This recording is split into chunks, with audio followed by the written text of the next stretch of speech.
આજે તો રસ્તામાં વચોવચ હલવાઈ ગયું ડીજે. તો રામ રામ બધા મિત્રોને. અમે સવારમાં 5 મિત્ર થાર લઈને ઉપડ્યા હતા ભાઈબંધની જાનમાં. આગળ હતી વરાજાની ગાડી હતી ને પાછળ હતો કાળો નાગ, બોલે તો સ્કોર્પિયો, અને વચમાં અમારી થાર જાતી હતી રમકારા કરતી. અને ગાડીમાં અમારે આવો સીન તો નાખવો જ પડે.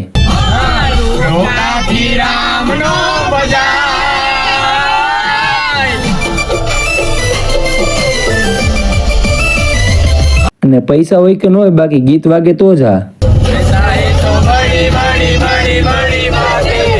ફાઇનલી પોગી ગયા તા ઉતાર અને વરાજો તો સાનો માનો બેસી ગયો તો.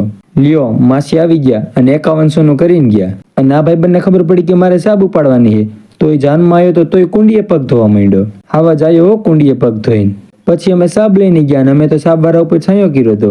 પછી ડિસ્કો કરતા કરતા ઉપડા વરાજાને લઈને તોરણે. તા તો રસ્તામાં ડીજે હલવાઈ ગયું અને પછી ડ્રાઈવરે ડીજે નો ફાટો મારીને પારો તોડી નાખ્યો અને ડીજે સક્સેસફુલી નીકળી ગયું. પછી ભૂલા વગર થાળી ભરીને જમીન ઘોડાને હાંક્યો રિવર્સ ને પછી ટોપ ગિયરમાં નાખીને હાંકી મૂક્યો ઘર બાજુ. બધા એમ કહેતા હતા કે ફોટા પાડવા જાવ છું, તો ઉપડા અમે લોકેશન ઉપર. અને થારમાં પાછળની સીટમાં બેહવાડાની અડધી મજા તો આ સીટ આગળ કરીને ઉતરોમાં જ પૂરી થઈ જાય. ફાઇનલી આવી ગયા તપટમાં ફોટા પાડવા અને કોથરો ભરીને ફોટા પાડી લીધા. પછી આવી ગયો ઘરે ને મિની વ્લોગ અહીં ખતમ.